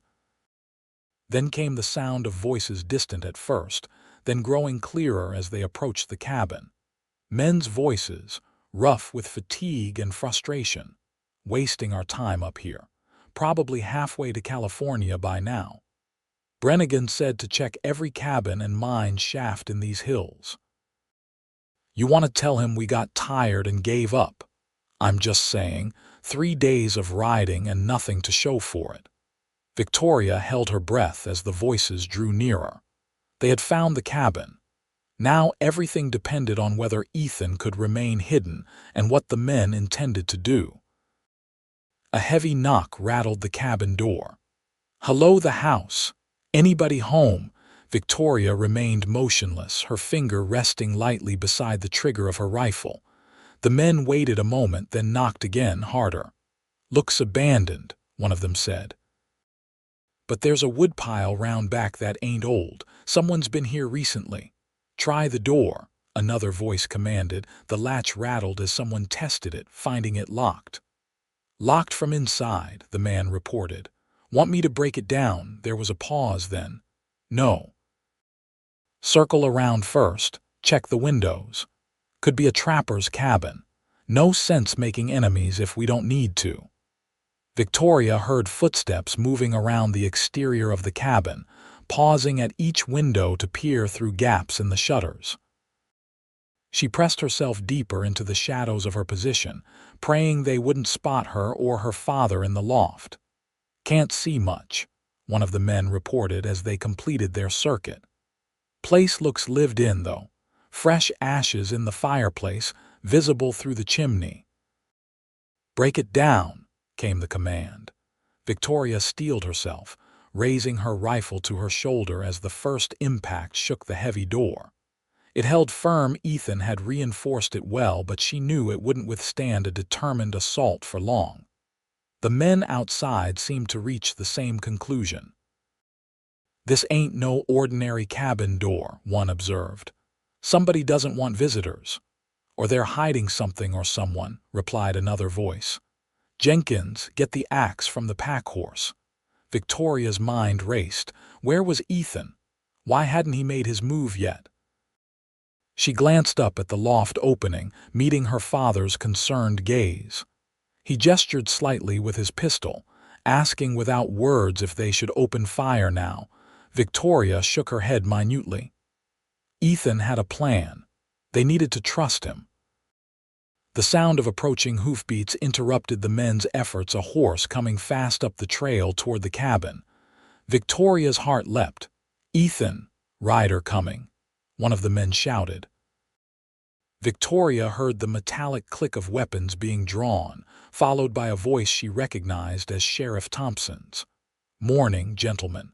Fine day for a ride in the mountains, isn't it?" There was a moment of confused silence then. "Who the hell are you?" "Sheriff Morgan Thompson, Humboldt County," came the calm reply. "And you boys are a long way from anywhere. Mind if I ask what brings you up to these parts?" Victoria could hardly believe her ears. Sheriff Thompson here? How had he known where to find them? "Just looking for a friend of ours," one of the men replied, his tone cautious. "Heard he might be staying at a cabin up this way." "Friend got a name?" Thompson asked. "Harlow. James Harlow and his daughter." The sheriff's laugh seemed genuine. "Well, you boys are on a wild goose chase then." "The Harlows left Humboldt 3 days ago on the eastbound stage, heading for relatives in Denver, from what I heard." The silence that followed was tense with suspicion. "You seem mighty certain of that, Sheriff," one of the men finally said, "and mighty interested in our business." "It's my job to know who's coming and going in my county," Thompson replied evenly. "Just like it's my job to investigate when strangers start poking around abandoned cabins with drawn weapons." Victoria heard the subtle shift of boots on dirt as the men repositioned themselves. The confrontation was balanced on a knife's edge. "Now," Thompson continued, his voice hardening slightly, "I suggest you boys move along. This cabin belongs to a friend of mine who doesn't take kindly to trespassers." "And if we're not inclined to leave just yet?" challenged one of the men. What happened next was so fast that Victoria barely registered the sequence of events. A shot rang out from somewhere above the cabin, Ethan's position, in the rocks striking the ground at the feet of the men. Simultaneously, Sheriff Thompson's voice rang out. "That would be a grave mistake, gentlemen. You're surrounded." Victoria risked a glance through a crack in the shutters. Sheriff Thompson sat astride his horse, his shotgun leveled at the 3 men who stood with their backs to the cabin. From her limited view, she could see they were ordinary-looking cowboys, though heavily armed and now clearly nervous as they glanced at the hills around them. "Marshal Daniels has a rifle trained on you from those rocks," Thompson continued calmly. "And I assure you he rarely misses. There are also 2 deputies positioned in the trees to your left. Now, I'm going to ask you once more to lower your weapons and state your real business here." The tension stretched for several heartbeats. Then, reluctantly, the men holstered their pistols. "Brennigan sent us to find the Harlow girl," admitted the apparent leader of the group. "Said she was going to cause him trouble in court." "And what were you supposed to do when you found her?" Thompson pressed. The man shifted uncomfortably. "Just persuade her that testifying wouldn't be in her best interest." "With those?" Thompson nodded toward their weapons. None of the men answered, their silence damning. "Here's what's going to happen," Thompson said, his voice carrying clearly to Victoria inside the cabin. "You're going to mount up and ride back to wherever Brannigan is hiding. You'll tell him that Victoria Harlow is under the protection of the U.S. Marshal Service and the full authority of the territorial court. Any further attempts to intimidate or harm her will result in additional charges against him and anyone carrying out his orders. Is that clear?" The men exchanged glances, clearly weighing their options. Finally, the leader nodded. "Clear enough, but Brannigan won't be happy." "Brannigan's happiness is not my concern," Thompson replied coldly. "Now mount up. My deputies will escort you to the county line." Victoria watched through the crack as the men grudgingly returned to their horses, which were tethered a short distance away. As they prepared to depart, Ethan appeared from the rocks, his rifle still trained on the group. "One more thing," he called down to them. "Tell Brannigan that Marshal Daniels sends his regards, and that the next time he sends men after Victoria Harlow, I won't be giving warnings."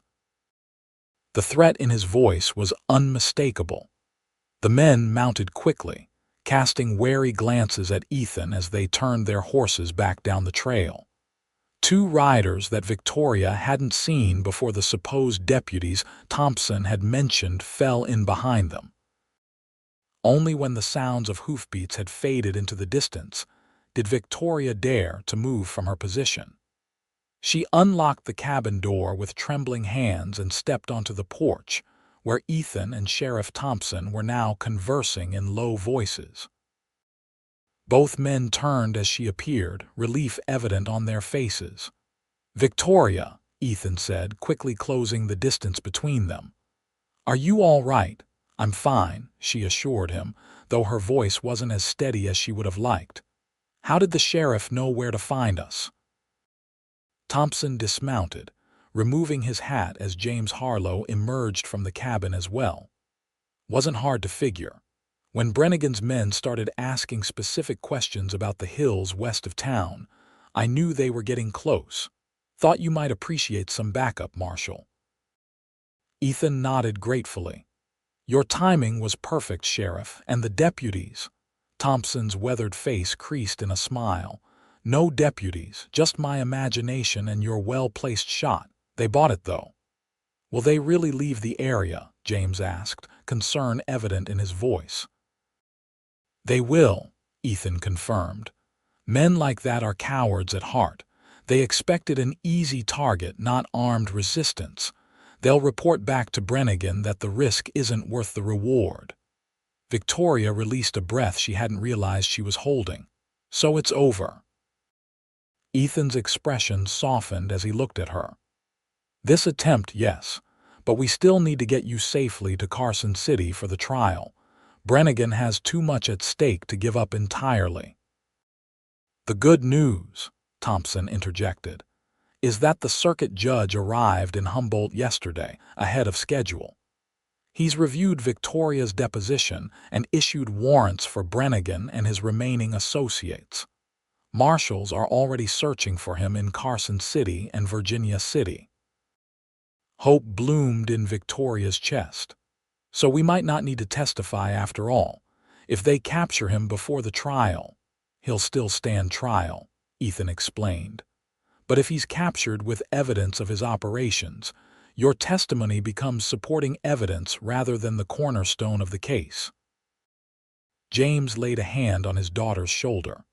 "That's excellent news, Sheriff. We owe you a debt of gratitude for riding all the way up here to warn us." Thompson waved away the thanks.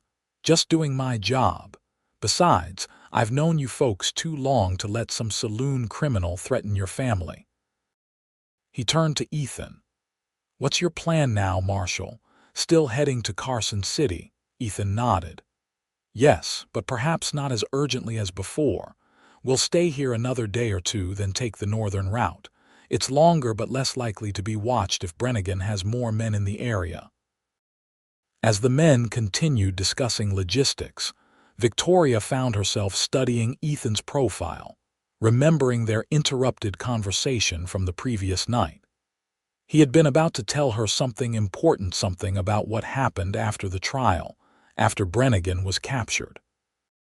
Now that the immediate danger had passed, would he return to that unfinished thought? The day passed in a strange mixture of relief and continued vigilance. Sheriff Thompson stayed for a meal before departing, promising to send word if there were any significant developments with the Brannigan case. After he left, the cabin seemed quieter, the tension of the morning giving way to a contemplative calm. As evening approached, Victoria found herself alone with Ethan on the porch while her father napped inside. They sat side by side on a rough-hewn bench, watching the sunset paint the western sky in brilliant oranges and purples. "Thank you," Victoria said softly, breaking the comfortable silence, "for protecting us today. For everything, really." Ethan glanced at her, his expression thoughtful. "You don't need to thank me, Victoria. I was doing my duty." "Was it only duty?" she asked, gathering her courage to address what had remained unspoken between them. Ethan was quiet for a long moment, his gaze returning to the sunset. When he finally spoke, his voice was low and sincere. "No. Not only duty. Not for some time now." Victoria's heart quickened. "Last night, before we were interrupted, you were saying something about questioning whether your life as a marshal was enough anymore. What did you mean?" He turned toward her then, his eyes reflecting the golden light of sunset. "I meant that meeting you has made me consider possibilities I'd put aside years ago. A home, a family, a life beyond the next criminal or the next town." Victoria scarcely dared to breathe. "And what conclusion have you reached?" Ethan's hand found hers on the bench between them, his touch gentle but firm. "That perhaps it's time to put down roots, if I could find someone willing to share that life with me, even though it might mean giving up being a marshal." Victoria asked, wanting to understand exactly what he was proposing. "Not necessarily giving it up entirely," Ethan clarified, "but maybe changing how I serve. The territorial governor has been offering me a position as chief marshal for the Nevada territory. It would mean being based in Carson City with less traveling and more administrative duties." He paused. "I've always turned it down before, but now—" "Now you're considering it," Victoria finished for him, her heart swelling with hope. "I'm more than considering it," Ethan admitted. "I wrote to accept the position 3 days ago, while you were gathering berries with your father." His eyes searched hers. "I know this is sudden, Victoria. We've known each other only a short time, but sometimes life doesn't give us the luxury of a lengthy courtship." Victoria felt a smile breaking across her face. "Is that what this is? A courtship?" The corner of Ethan's mouth lifted in a small smile. "It is if you're amenable to the idea. I'm not offering marriage, not yet. That would indeed be too sudden. But I am asking if you might consider allowing me to call on you properly once we return to civilization, to see if what I feel for you might be something you could one day return." Victoria looked down at their joined hands, then back up to his face, this man who had saved her life, protected her family, and somehow, in the midst of danger and uncertainty, found his way into her heart. "Ethan Daniels," she said softly, "I think you know that what you feel is already returned. And yes, I would be very amenable to your calling on me. Though I warn you, Mrs. Winters will insist on chaperoning our every moment together." The smile that broke across Ethan's face transformed him, erasing years of hardship and solitude. Without warning, he leaned forward and pressed his lips gently to hers, a brief, chaste kiss that nonetheless sent warmth flooding through Victoria's entire being. "I think I can endure Mrs. Winters' watchful eye," he murmured as he pulled back slightly, "if it means I get to be near you." Victoria's cheeks flushed with pleasure. "My father will have questions," she warned. "He's protective." As he should be, Ethan agreed. And I intend to answer every one of those questions honestly. I respect your father, Victoria. I wouldn't proceed without his blessing. As if summoned by their discussion, the cabin door opened behind them and James Harlow stepped onto the porch. Victoria started to pull her hand from Ethan's, but he held it firmly, meeting James's questioning gaze directly. "Mr. Harlow," Ethan said, rising to his feet but keeping Victoria's hand in his, "I hope you don't find this presumptuous, but I've just asked your daughter if I might court her properly once our current situation is resolved." James looked between them, his expression unreadable for a moment. Then, to Victoria's surprise, a slow smile spread across his face. "I was wondering how long it would take you to speak up, Marshall. I've seen the way you look at my daughter." Victoria felt her blush deepen. "Father," James chuckled. "What? An old man can't notice these things." "I've seen the way you look at him, too, Victoria. Neither of you is particularly subtle." Ethan cleared his throat, though Victoria could see the amusement in his eyes. "Then I take it you're not opposed to the idea, sir." James's expression grew more serious. "Victoria is old enough to make her own decisions about whom she favors, but as her father, I would be remiss if I didn't ask about your intentions and ability to provide for her." "Of course," Ethan replied respectfully. "I've recently accepted a position as Chief Marshal for the Nevada Territory, based in Carson City. It comes with a substantial salary increase and a government-provided home. My intention, if Victoria's feelings develop as I hope they might, would be marriage within a reasonable time frame." He glanced at Victoria, his eyes softening. "Though that decision would be entirely up to her." James nodded, seemingly satisfied. "And what about your tendency to find trouble or have trouble find you? Being a lawman's wife isn't easy." "The chief marshal position is largely administrative," Ethan explained. "I would still carry a badge, but my days of chasing outlaws across the territory would be over." Victoria, who had been listening to this exchange with a mixture of embarrassment and joy, finally spoke up. "Father, while I appreciate your concern, I think I'm capable of deciding whether I'm willing to accept the challenges of Ethan's profession." James laughed, holding up his hands in surrender. "Of course you are. I just wanted to hear the man say it himself." He extended his hand to Ethan. "You have my blessing, Marshal Daniels. Though I expect you to follow through on that proper courtship you mentioned. My daughter deserves no less." Ethan shook James's hand firmly. "You have my word, sir." As the three of them stood on the porch in the fading light of sunset, Victoria felt a sense of peace settle over her that had been absent since the moment of her kidnapping. The danger wasn't entirely past. Brannigan was still at large, and the journey to Carson City still lay ahead, but for the first time, she could see beyond the trial to a future that held promise and joy. Ethan's hand found hers again, squeezing gently as if he could read her thoughts.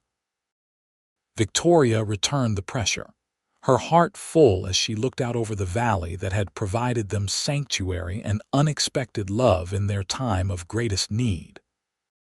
2 weeks later, Victoria stood on the steps of the Carson City courthouse, watching as Clayton Brannigan was led away in chains, his face twisted with impotent rage.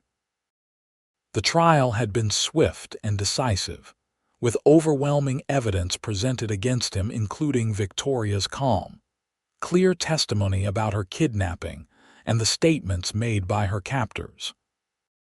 Ethan stood beside her, no longer in the role of protector but as her officially acknowledged suitor, his hand resting properly at the small of her back. James Harlow watched from a few steps away, pride evident in his expression. "It's really over," Victoria said softly, still hardly able to believe it. "He can't hurt anyone else now." 20 years in territorial prison, Ethan confirmed, And with the additional federal charges, he'll likely never see freedom again. The weeks since their time at the cabin had been a whirlwind. Upon arriving in Carson City, they had discovered that most of Brannigan's operation had already been dismantled by federal authorities, with several of his associates turning evidence against him in exchange for reduced sentences. Victoria's testimony had merely been the final nail in a coffin that was already firmly constructed. Ethan had immediately assumed his new position as chief marshal, moving into the modest but comfortable home provided with the role. Victoria and her father had taken rooms at the finest hotel in the city, with Ethan calling on her daily, always properly chaperoned by either James or one of the respectable matrons of Carson City society who had taken the Harlows under their wing. The courtship, though conducted under unusual circumstances, had progressed with remarkable smoothness. Victoria had discovered that the glimpses of gentleness and intelligence she had seen in Ethan at the cabin were fundamental aspects of his character, previously hidden beneath the hard exterior required by his dangerous work. As chief marshal, he was still authoritative and respected, but he seemed more at ease, more himself. For his part, Ethan had found in Victoria not just the beauty that had initially caught his attention, but a strength of character and quick mind that constantly impressed him. Their conversations ranged from literature to politics to their hopes for Nevada's future, and he never tired of her perspectives. "What happens now?" Victoria asked as they descended the courthouse steps. "Will you still need to testify at the trials of Brannigan's associates?" Ethan nodded. "For some of them, yes. But those proceedings will be scattered over the next few months, nothing that should interrupt our plans." Victoria raised an eyebrow. "Our plans? And what might those be, Chief Marshal Daniels?" A smile tugged at Ethan's lips. "Well, Miss Harlow, I was thinking it might be time to discuss with your father when we might visit the Reverend. Unless you think 2 months of courtship is still too hasty." Victoria's heart leapt. Though they had spoken often of a future together, this was the closest Ethan had come to a formal proposal. 2 months might seem hasty to some, she acknowledged, her voice carefully measured despite her inner excitement. "But considering we've faced kidnapping, gunfire, and a high-profile trial together, I'd say we've compressed quite a lot of life experience into those 2 months." Ethan's smile broadened. "My thoughts exactly. So you wouldn't be opposed to a fall wedding?" "Perhaps October, when the aspens in the hills turn golden." "October would be perfect," Victoria agreed, unable to contain her smile any longer. "Though shouldn't you be asking this question while down on one knee with a ring in hand?" Ethan chuckled, glancing around at the busy street. "I had planned something a bit more romantic than the courthouse steps after a criminal trial. Perhaps a sunset ride to a certain cabin in the mountains where I first realized I was falling in love with you." Victoria's breath caught at the word love, spoken casually yet with unmistakable sincerity. "That sounds far more appropriate," she agreed, her voice soft with emotion. James approached them then, having been engaged in conversation with the prosecutor. "Well, that's that," he declared with satisfaction. "Justice served finally. Now we can discuss our return to Humboldt." Victoria exchanged a glance with Ethan. They had yet to broach the subject of her potential permanent relocation to Carson City with her father. "Actually, Father, there's something Ethan and I would like to discuss with you over dinner tonight." James looked between them knowingly. "Let me guess you're going to tell me you've decided to marry. And you're hoping I'll give my blessing to Victoria remaining in Carson City while I return to run the store in Humboldt." Victoria blinked in surprise. "How did you, my dear girl?" James interrupted gently. "I may be getting older, but I'm not blind. I've seen how happy you are here, how well you fit into Ethan's life and he into yours." He sighed, a mix of sadness and acceptance in the sound. "The store was always meant to be yours someday, but I can't expect you to put your happiness aside for a business." "We would never ask you to run the store alone," Ethan said firmly. "In fact, I've been meaning to discuss some options with you. There's a position opening in the Territorial Commerce Office here in Carson City that would suit your experience perfectly. The pay is excellent, the hours reasonable, and you'd be working directly with the governor on regulations affecting businesses throughout Nevada." James's eyebrows rose in surprise. "You've been considering my situation as well." Ethan nodded. "Victoria loves you deeply, Mr. Harlow. Your happiness is important to her, which makes it important to me. And selfishly, I'd prefer my future father-in-law close by rather than 100 miles away in Humboldt." James appeared genuinely touched by Ethan's thoughtfulness. "And the store? We could sell it," Victoria suggested tentatively. "Or perhaps hire a manager to run it while you maintain ownership. There are several options, Father.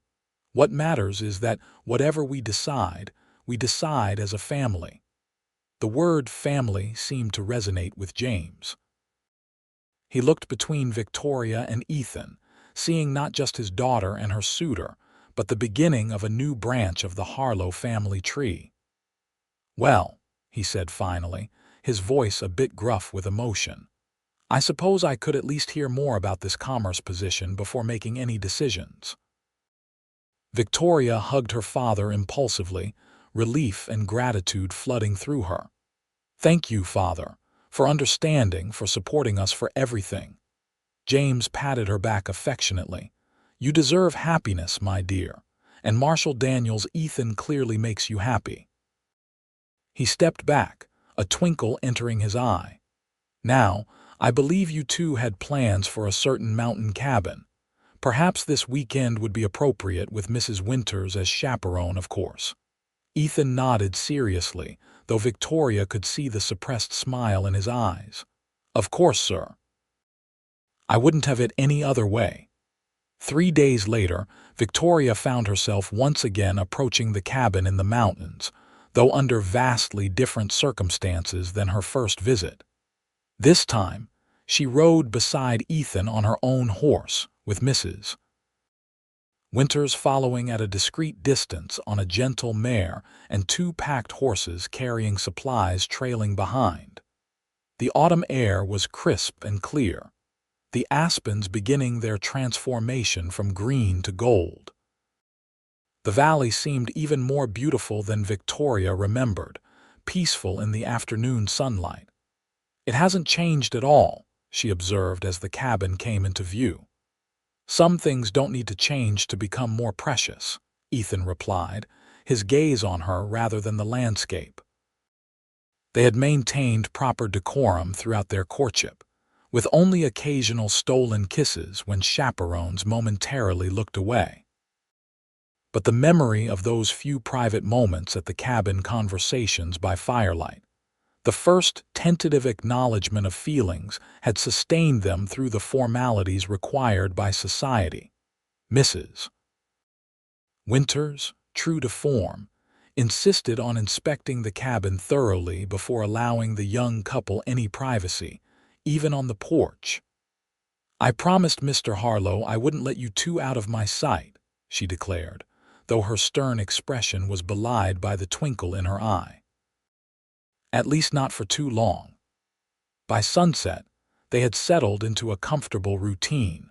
Mrs. Winters prepared dinner in the cabin while Ethan and Victoria sat on the porch, ostensibly within view through the window, but with just enough privacy for meaningful conversation. "Do you remember the first time we sat here together?" Victoria asked, watching the sunset paint the valley in shades of orange and gold. Ethan nodded, his expression thoughtful. "I had just told you I was considering the chief marshal position, that I was thinking about putting down roots." "And now here we are," Victoria said softly, planning a life together. Ethan took her hand, his touch sending the same thrill through her that it had the first time. "There's something I need to ask you properly, Victoria. Something I've been carrying with me for weeks, waiting for the right moment." Victoria's heart quickened as Ethan reached into his pocket and withdrew a small velvet box. He slid from the bench onto one knee before her, his green eyes serious yet filled with unmistakable love. "Victoria Harlow," he said, his voice steady despite the emotion evident in his face. "When I cut those ropes from your wrists and looked into your eyes for the first time, something changed in me. I didn't recognize it then, but I know now it was the beginning of love." He opened the box, revealing a delicate gold ring set with a single perfect diamond flanked by 2 small emeralds. "I'm asking you to be my wife, my partner, my home. Will you marry me?" Tears of joy welled in Victoria's eyes as she looked from the ring to the man kneeling before her, this strong, honorable man who had saved her life and then, unexpectedly, captured her heart. "Yes, Ethan Daniels," she whispered, her voice thick with emotion. "Yes, I will marry you." As he slipped the ring onto her finger, then rose to kiss her with a tenderness that made her heart ache, Victoria knew with absolute certainty that the terrible events that had brought them together had led to something beautiful and enduring, a love that had been forged in danger but would flourish in peace. Mrs. Winters discreetly cleared her throat from the doorway, announcing that dinner was ready and gently reminding them of her presence. Victoria and Ethan separated, both smiling somewhat sheepishly, though neither could summon any real regret for the moment they had shared.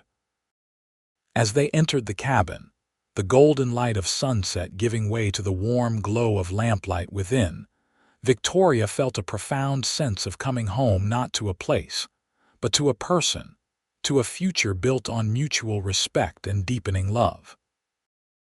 The autumn days passed swiftly, filled with wedding preparations and the practical arrangements of combining 2 lives. James Harlow accepted the position in the Commerce Office, selling the store in Humboldt to a young couple eager to establish themselves in the growing town.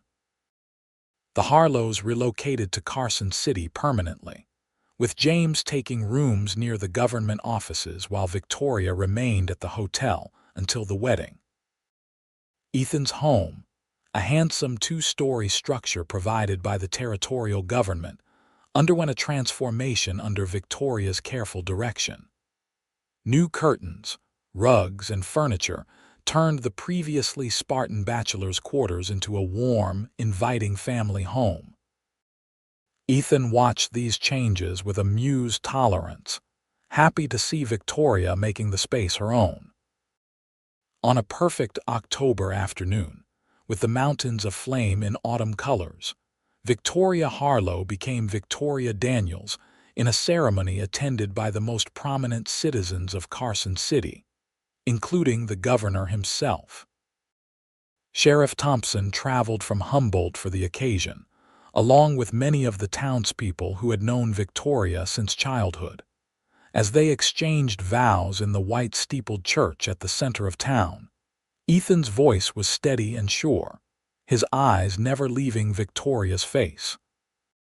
When he promised to love, honor, and protect her all the days of his life, those who knew their story recognized it was not an empty vow, but one he had already proven he would keep. The reception that followed at the governor's mansion was elegant yet warmly informal, with Victoria and Ethan moving among their guests hand in hand, their happiness evident to all who saw them. Even Clayton Jeffries, who had traveled from Humboldt ostensibly to support the Harlows but perhaps more to satisfy his curiosity about the man who had won Victoria's heart, was forced to acknowledge the genuine affection between the couple. "You look radiant, Mrs. Daniels," he said to Victoria when propriety demanded he offer his congratulations. "The Chief Marshal is a fortunate man." "I'm the fortunate one, Mr. Jeffries," Victoria replied graciously, though her eyes immediately sought Ethan across the room, as if even a brief separation was too long. "But thank you for your kind words." As evening approached, the newlyweds slipped away to begin their wedding journey, not to San Francisco or the East as many had expected, but to a certain cabin in the mountains that held special significance for them both.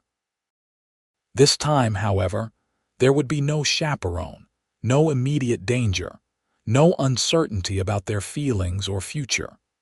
The cabin had been prepared for their arrival, with fresh linens, flowers, and supplies enough for a week of seclusion. A bottle of fine champagne waited on the table, a wedding gift from the governor, along with a note excusing Chief Marshal Daniels from his duties for a full fortnight. As Ethan lifted Victoria across the threshold of the cabin, now legally and morally theirs, to share completely, she was struck by how differently she viewed the space that had once been a place of refuge in danger. Now it was a sanctuary of another kind, the place where their life together would truly begin. "Welcome home, Mrs. Daniels," Ethan said softly, setting her gently on her feet but keeping his arms around her waist. Victoria looked up at her husband, with love that seemed to grow stronger with each passing day. "It feels right, doesn't it? Being here together where everything really began."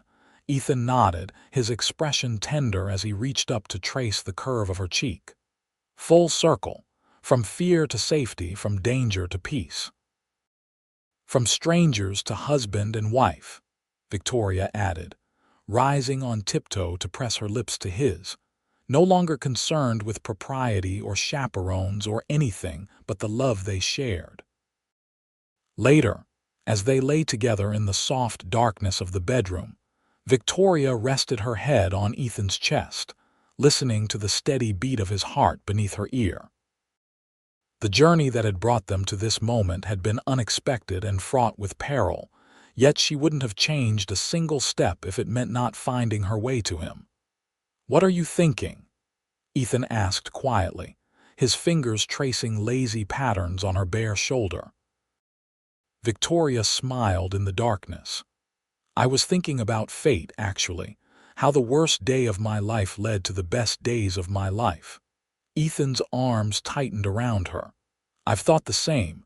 If those men hadn't taken you, if I hadn't been tracking them already, we might never have met," Victoria finished. "Or we might have passed each other on the street in Humboldt without a second glance." "I doubt that very much," Ethan said with quiet certainty. "Some things are meant to be, Victoria. I believe I would have found you one way or another." Victoria raised herself on one elbow to look down at him, his features visible in the moonlight streaming through the window. "Is that what you believe? That we were destined for each other?" Ethan considered the question with characteristic thoughtfulness. "I believe we make our own choices, forge our own paths. But I also believe that sometimes those paths are meant to converge. When I saw you that day, something in me recognized something in you, like a missing piece falling into place." The poetry of his words touched Victoria deeply. This was the private Ethan, the man beneath the marshal's stern exterior, the man only she was privileged to know completely. "I felt it too," she admitted. "Even then, frightened and disoriented as I was, I knew you were different from any man I'd ever met." Ethan drew her down for a kiss that conveyed all the emotion words couldn't express. When they finally parted, he whispered against her lips, "I love you, Victoria Daniels, now and always."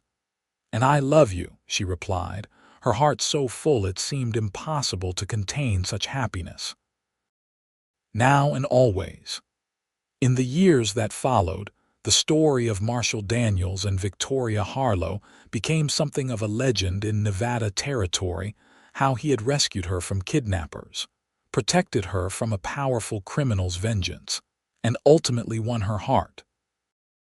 Their cabin in the mountains remained their special retreat, a place they returned to often as their family grew and life's responsibilities multiplied. Ethan served with distinction as chief marshal, until Nevada achieved statehood, at which point he was appointed to the state Supreme Court. His unwavering commitment to justice finally finding expression in a role that didn't require him to wear a gun.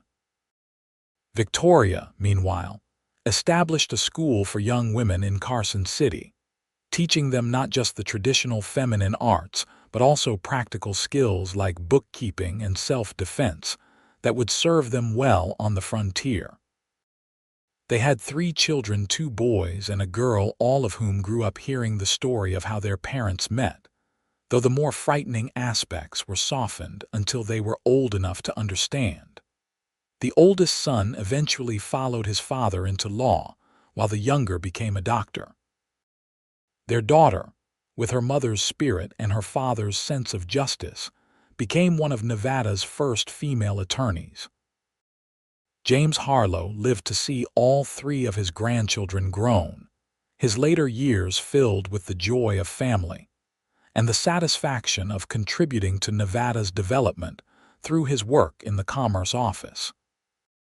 He never remarried, but neither did he seem lonely, finding purpose in his work and contentment in the family that surrounded him. On their 25th wedding anniversary, Ethan took Victoria back to the cabin for a special celebration. Though they visited often, this time was different, a milestone that deserved recognition in the place where their story had begun.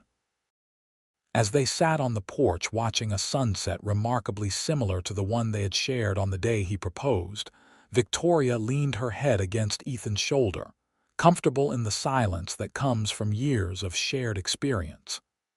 25 years, she mused finally. Sometimes it feels like yesterday that you cut those ropes and saved me. Other times it feels like we've always been together. Ethan's arm tightened around her shoulders, his touch as reassuring now as it had been on that first terrifying day.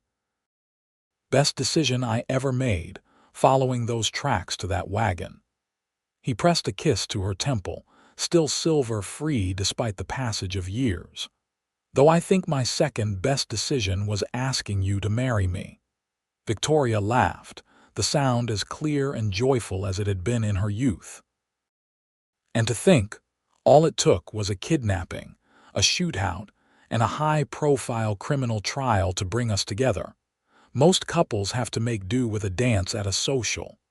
Ethan chuckled, the rumble in his chest familiar and comforting against her side. We never did do things the easy way, did we? No, Victoria agreed, lifting her face for his kiss. But I wouldn't change a single moment. As the sun dipped below the western mountains, painting the sky in brilliant hues of orange and gold, Victoria Daniels reflected on the extraordinary journey that had brought her to this moment, from a terrified captive to a beloved wife, mother, and respected member of her community. The path had not always been easy, but it had led her exactly where she was meant to be, in the arms of the man who had not only saved her life, but had given her a life worth living. And in the end, that was a love story worth telling.